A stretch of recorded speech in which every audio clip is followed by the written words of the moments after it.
Welcome back to the Naked Proverbs podcast, where we unclothe the truth about Black love, family, and marriage. My name is Nik Scott, one of your hosts, and I'm here with my husband. What's going on? It's your boy Rich, and today we are going to talk about the diversity within Black people. Right at the start of every episode, we always remind our listeners that we are not trained, licensed, or professional therapists or counselors. We've been married for 19 years, and Naked Proverbs is our platform to share our experience, our advice, our stories, and our opinions. If you haven't already, make sure that you're following the Naked Proverbs on whatever podcasting platform you listen on. And if you like what you hear, stop and show us your love and support by leaving us a 5-star review on iTunes. Thank you to our listeners. We truly appreciate you tuning in, and make sure you tell someone about Naked Proverbs. So, it's been another eventful week. Has it? I don't know. I was trying to think of something to talk about. It's actually been a pretty quiet week. Nothing's going on. I haven't caught up on my shows. I haven't really watched You've been TV. working crazy. I have. CEO. Hey, you ain't got time to be playing. Till you get that business where it work for itself, you got to make it happen, right? This is so tough for all of y'all that want to be entrepreneurs out there. We were actually talking about this week, about the misconception that owning your own business and becoming an entrepreneur is easy street, and that it's the complete opposite. I think there's so many obstacles and challenges, and it doesn't matter how many books you read, doesn't matter how many mentors you have, they're still going to exist, right? You're going to face some challenges or some obstacle or some roadblock or speed bump that you have to overcome. And when you have a 9-to-5, that's somebody else's headache. You just show up, do your job, even if it's a hard day, a bad day, whatever, but you go on from it and you move on, and you're still gonna get paid, no matter how it all turns out. But when you're an entrepreneur, I was telling my business partner this, you have to be focused on every aspect of the business when you are starting out. Because you can't hire a marketing person or you can't hire a finance person. So you have to be operations, finance, marketing, like all of it. You have to do it all. But you've been pretty successful at it. You worked and transitioned into entrepreneurship. It wasn't an easy transition, and it probably wasn't one that you embraced right away. But I wanted to quit every day. But now I look back and I'm like, man, how come I didn't do this earlier? But, I think all things happen when they should. But I would just say that, if you're thinking about entrepreneurship, think hard about it.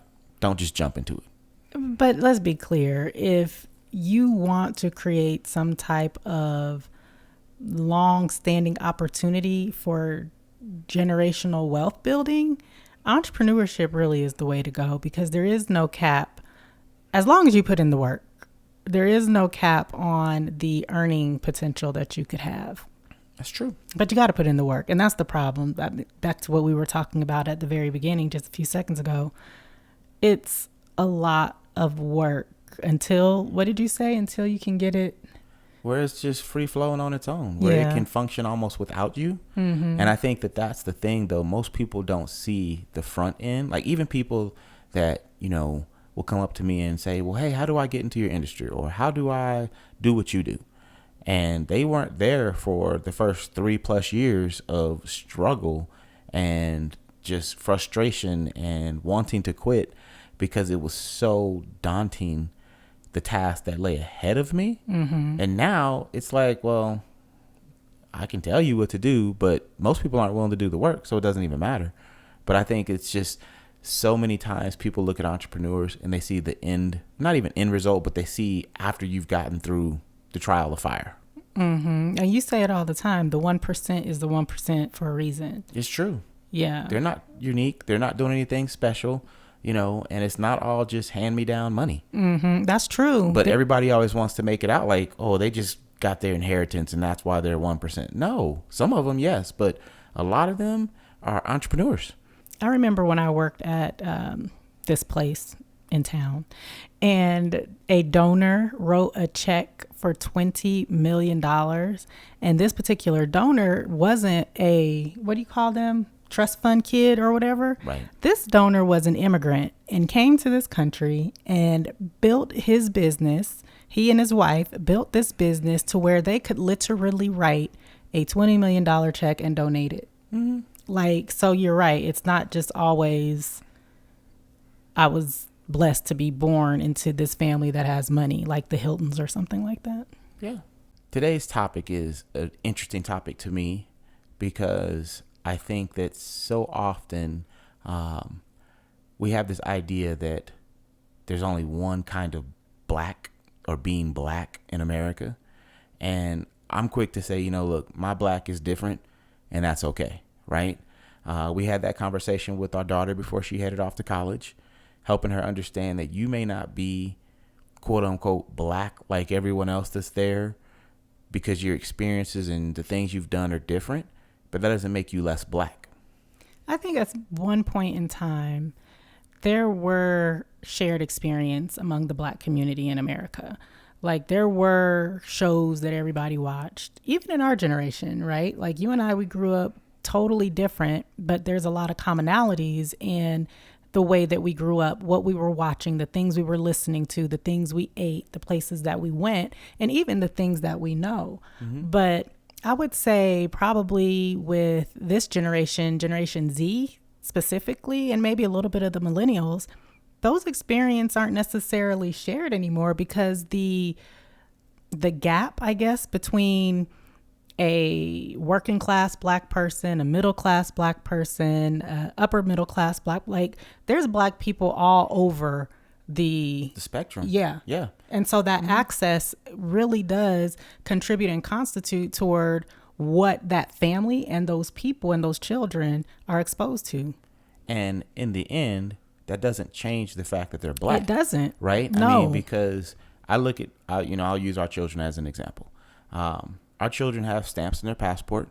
I didn't know what a passport was growing up, right? The first time I saw a passport was when I was in the military and they were shipping us off somewhere. Like, I didn't know that, I knew that there were other countries, but I had no idea how you got there. Mm-hmm. I had no idea, what that looked like, that you actually had to go through a whole process to get into someone else's country. And it wasn't a lack of knowledge. It was a lack of exposure. And so I would say that most people that I grew up with and most people probably in my age, unless you were in the military or a dependent of somebody in the military, you were the same way in the black community, right? We didn't leave our communities because of a lot of reasons. I mean, we grew up, our parents were parents that grew up doing civil rights. Our grandparents were grandparents that grew up during Jim Crow. So the black community was very tight. It was very strong. It didn't matter if you were rich, poor, or middle class. We were all in the same boat because we were all in the same areas dealing with the same things. And I feel like that has changed so much because now you can live in expensive neighborhood as an African American. You can live, in a lower class neighborhood. You can be renting. You can be on the high rise. You can be rural. You can live like Denver is a great example of that, right? There is no longer a black side of town. It just doesn't exist. When I grew up in Denver, there was a black side of town. And you mentioned the lack of exposure, but I also think it was a lack of access, right? Like how often did the children out-earn the parents? Like when did that start happening? Our generation, probably. I think so. Because, I think that's a great point because I remember last year when I was talking to my grandmother and we were talking about one of the trips we took somewhere, I don't know. And she was like, I think it's so great that you guys can do this because when I was your age, that wasn't an option, and I don't want to make it sound like it wasn't an option, but it wasn't as easily accessible to all black people. Right. And not saying that there weren't black folks that did those types of things. But like I said, the majority of black people could have those shared experiences. Like, for instance, it used to be for black girls to get their hair relaxed. And that was a rite of passage, or to start going to the beauty shop. And that was a rite of passage, or, certain things that people eat and drink, Kool-Aid. Chitlins. Hog maws. Pig feet. Pig feet. Yeah. Oh yeah, pig feet. Don't I act guess like you so. ain't never had no pig feet. I mean, but I never really ate that stuff. Oh, well, you weren't from the Midwest. See, hog maws, pig feet, pig ears. What they used to say, from the Rudy to the rooter to the tutor. Yep, you eat it all, right? And I think that though goes back to those things happened because there was no real option. Whether it have been because of people's socioeconomic status or just the grocery stores that were in their neighborhoods, or what was passed down from one generation to the next. Like, this is what we eat. This is how you cook it. So those were things, like I said, chitlins. My kids would probably don't even know what a chitterling is. They wouldn't eat it to begin with. But our generation, that was like, even if you didn't eat it, it existed at Thanksgiving, Christmas. It was I can there. Get with that. You know what I'm saying? Get with that. So I'm not saying that we all had to partake in these things. What I'm saying is, if you were in a group of people and somebody said, "Oh, my mama used to make them chitlins," it would have the whole house thinking. You wouldn't be sitting there like, "What is a chitterling?" Mm-hmm. Right? You wouldn't be like, "Well, a chitlin." Like, you wouldn't be sitting there thinking that. You'd be like, "Well, I remember that first time I put hot sauce on one and I didn't like it." Right. Because we all tasted it at some point. Yeah, right? we did. My kids don't have that experience, and they're not unique in that. No, they're not. Because again, I think we're the ones that kind of broke those traditions or whatever. But I still lean on the fact that just because you don't drink Kool-Aid or eat watermelon or love fried chicken or potato salad and collard greens and soul food, right?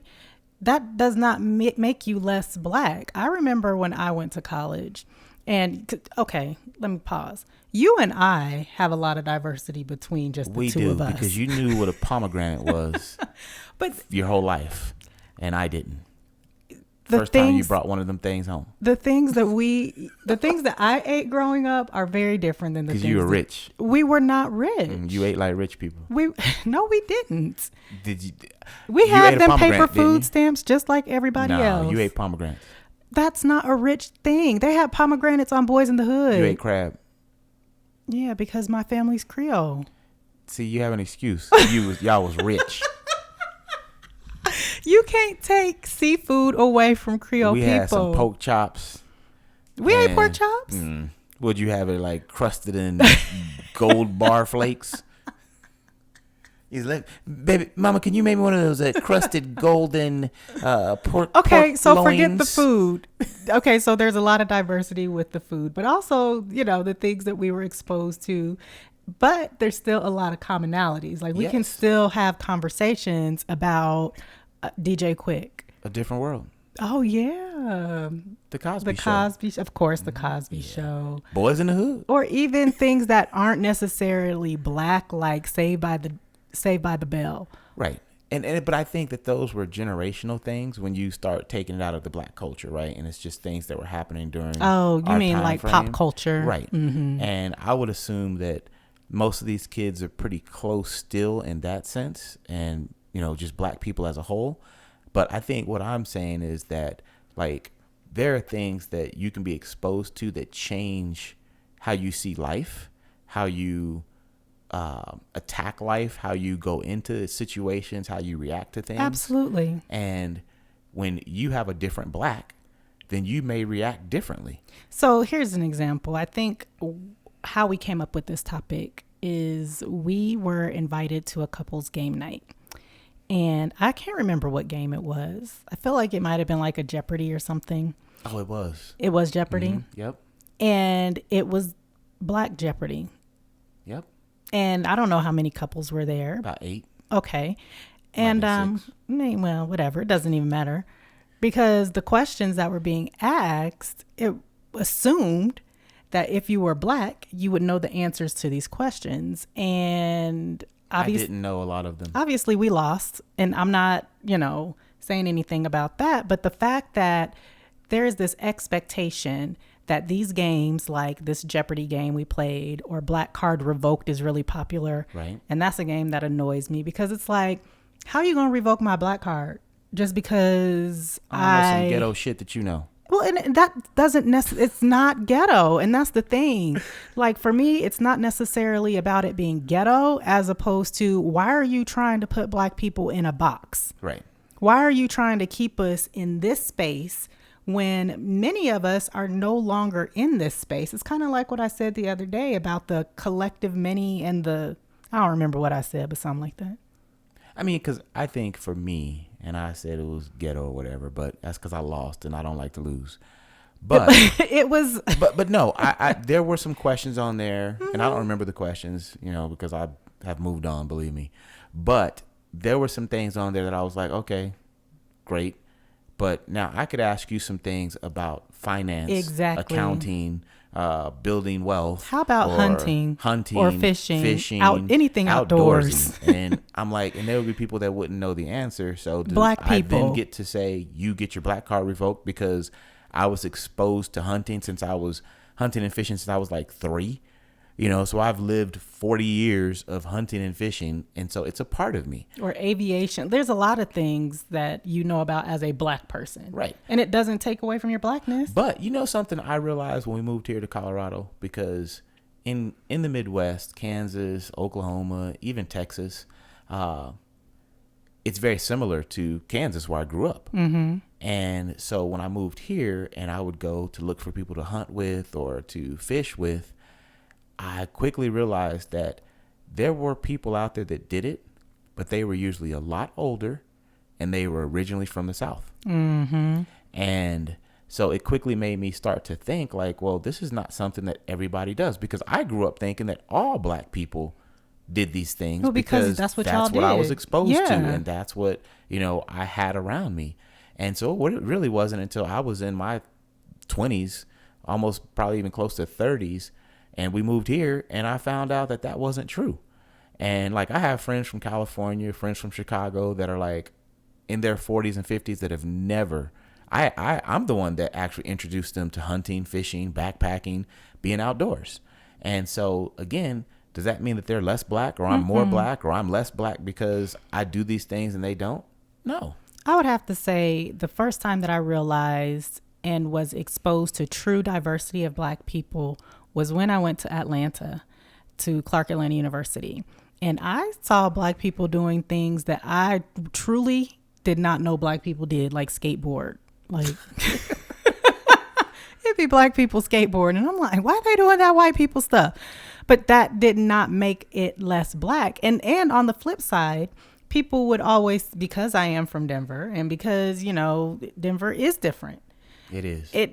It's different, and I grew up differently, and there were people on campus that would call us white girls and things like that because we didn't do the same things that they did or eat the same things that they did. And y'all probably spoke differently even though you didn't realize it. Oh, of course. Yeah. The words you used, the accent in your speech, I mean, everything. The fact that you had never seen a black person skateboard. I mean, that says a lot in and of itself. I mean, really? I skateboarded as a kid. I knew who Tony Hawk was. I had a board, everything. I don't think I knew any of that. I think maybe you just weren't exposed to anything but pomegranates and crab. Don't be bitter about that. But I catch myself sometimes, even with our girls, like, are you really black? Yeah, I question them because I really don't know if they are. That goes to this whole conversation, right? The diversity of black people. Our girls were not exposed to certain things. And on the flip side, they had access to certain things that, would warrant them not to know about a particular movie, or the fact that our youngest daughter listens to country music. I listen to country music. Well, and let's be clear, country music did start in the black community. Yeah, I mean, hold on. You gonna stop knocking I'm not country boys, because let me tell you, I'm not. Black folk was the most countryest folk in the world. Well, we know that black folks were the first cowboys. They were. And the reason it's called cowboy is because it was black people that were out there. And I think that's another piece of it, though, is we have more access now through information, through the internet. Mm-hmm. So you can actually read and learn that, I'm not the first person to listen to country music, or I'm not the first person to do whatever it is you think was unique. And that can kind of open up the opportunity for you to explore more. Because a great example is we started riding bicycles this summer. And when I say we, I'm talking about my fraternity brothers.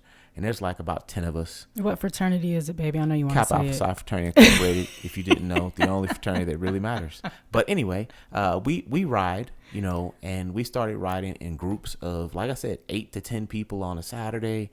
And we would get these looks like, black people ride bicycles? And then now it's gotten to the point where onesies and twosies of other black people that were already riding are like, hey, can we ride in your group? We'd like to join your bike club, and it's really funny because for us, we were just doing it for exercise. But again, we've come to realize, like, this is not unique. We've found out that there is actually a bicycle group that is an international bicycle group that's named after the first black Olympic bicyclist that was like killing everybody back in, I don't know, the 30s or 40s, World War II sometime, I don't know. But there are groups all over the U.S. There are Facebook groups. So something that we thought was unique. Because you're in Denver, though. Right. Yeah. We found out, like, there are people, black cyclists all over the world. Well, and I would also say that some of that is by design, right? It's almost like the media and they want us to only believe a certain thing about ourselves. Right. And when we only believe a certain thing about ourselves, then maybe that will lower our standard of wanting to achieve something higher than whatever that is. So the fact that, you didn't know that there were black cyclists, it directly speaks to the fact that you were never exposed to black cyclists. But why weren't you exposed to black cyclists, right? Part of it is because of your family. Part of it is because of earning potential or earning your economic status. Thank you. Mm-hmm. Your economic status. And part of it is you just don't know, the same way that I did not know that black children act like skateboard. At the skate park. Yes. Yeah. Like I had no idea they did that. Flip kicks, all that. Yeah. I mean, I think, yeah. And so, to me, I think the important thing is we have to embrace that we are different, and we have to ensure that people understand that it's okay for you to be different, right? Instead of us always trying to paint this picture, put everybody in this box that African Americans look like this, do this, act like this. Because right now, as we know, and it's not just now, but it's since the beginning of time, we've allowed everyone else to write who we are, to write what we do, to write and to tell the world who we are. But I think it's important for us to say, you know what? Yes, we're athletes, but we're more than athletes. We're also doctors. We're also lawyers. We're also male men and women.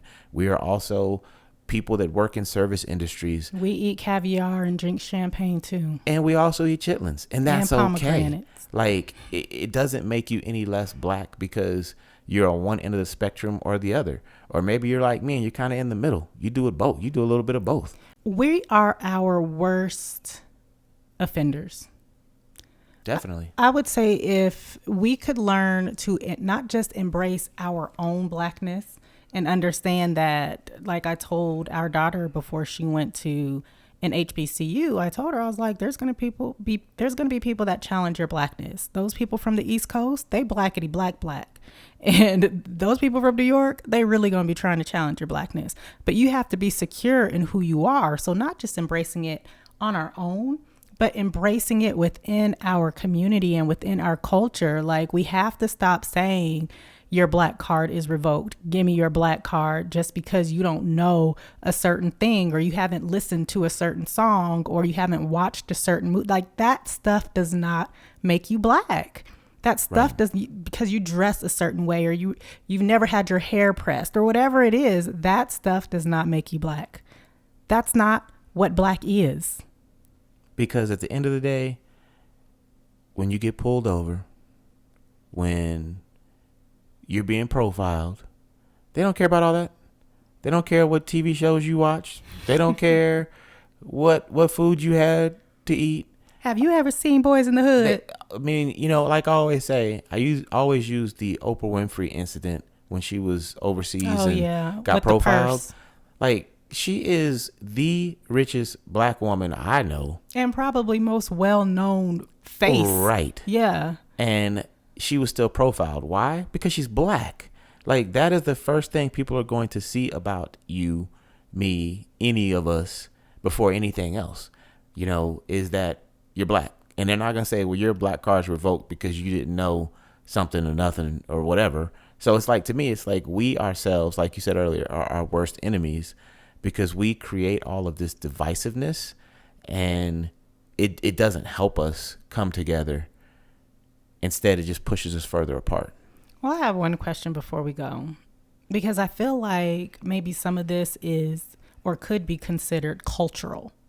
So if those things aren't black culture, black American culture, what is black American culture? Like, what is our thing? Because I would argue that we have a culture, but I have a hard time articulating and expressing exactly what that is. And I don't think that's hard to express, because when I think of the word culture, I think of the arts.